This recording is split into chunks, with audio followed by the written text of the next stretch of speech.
प्रदेश एक ऐसा राज्य है जहां की सियासत पर पूरे देश की निगाहें रहती हैं। हालिया समय में सियासत के दारोमदार है योगी आदित्यनाथ, जिनकी पहचान उनके सख्त फैसलों से जानी जाती है। योगी सरकार ने उत्तर प्रदेश में अपने कार्यकाल के 3 साल पार कर लिए हैं।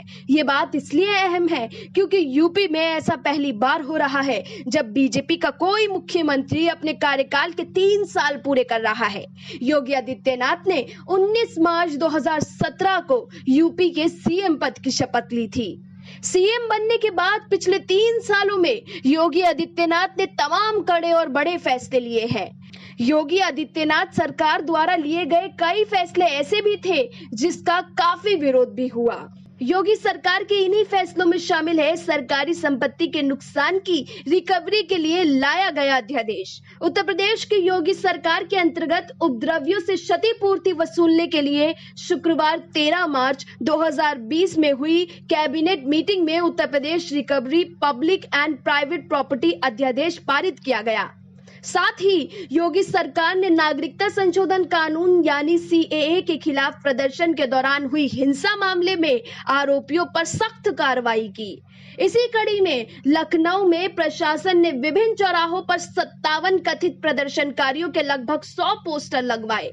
प्रशासन ने इन सभी के खिलाफ 1.55 करोड़ रुपए की सार्वजनिक संपत्ति के हुए नुकसान की क्षतिपूर्ति के लिए नोटिस जारी किया। योगी सरकार के बड़े फैसलों में पुलिस को एनकाउंटर की छूट दी गई। यूपी सरकार की ओर से राज्य में बिगड़ी कानून व्यवस्था और अपराधियों पर लगाम लगाने के लिए पुलिस को ये छूट दी गई, जिसके बाद पूरे उत्तर प्रदेश में कई एनकाउंटर हुए।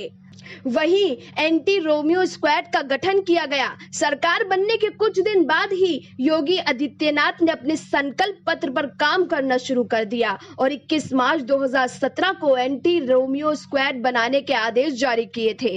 इस दल का उद्देश्य यूपी में स्कूलों और कॉलेजों के बाहर लड़कियों से छेड़छाड़ रोकना था।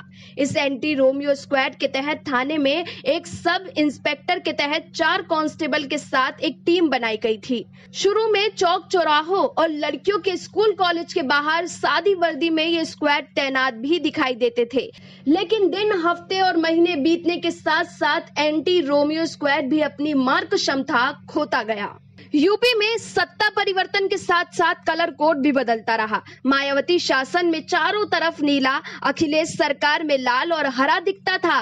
राज्य में योगी सरकार आने के साथ ही सब कुछ भगवामय होता नजर आया। सीएम की कुर्सी पर पड़ी तौलिया से लेकर बेड पर बिछी चादर सब भगवा रंग में दिखाई देती रही। इसके अलावा परिवहन निगम की बसों, प्रदेश के कई जिलों के सरकारी महकमों की बिल्डिंग भी भगवा रंग में रंगवा दी गई।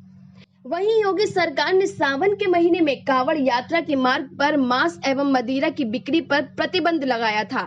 इसके अलावा एक अन्य फैसले में योगी आदित्यनाथ की सरकार ने सड़क किनारे काटे जाने वाले मुर्गे और बकरे की दुकानों को बंद करने के भी आदेश दिए थे। योगी आदित्यनाथ की सरकार में तब्दीलियां कई आई, किसी में हालात सुधरे तो कहीं व्यवस्थाएं बिगड़ती भी दिखाई दी, लेकिन योगी आदित्यनाथ ने अपनी पूरी जी जान से यूपी के शासन और प्रशासन को अपने काबू में रखा और स्थितियों को बिगड़ने नहीं दिया। लेकिन योगी सरकार के कामकाज पर आपकी क्या राय है, हमें कमेंट सेक्शन में जरूर बताएं। फिलहाल अभी के लिए इतना ही।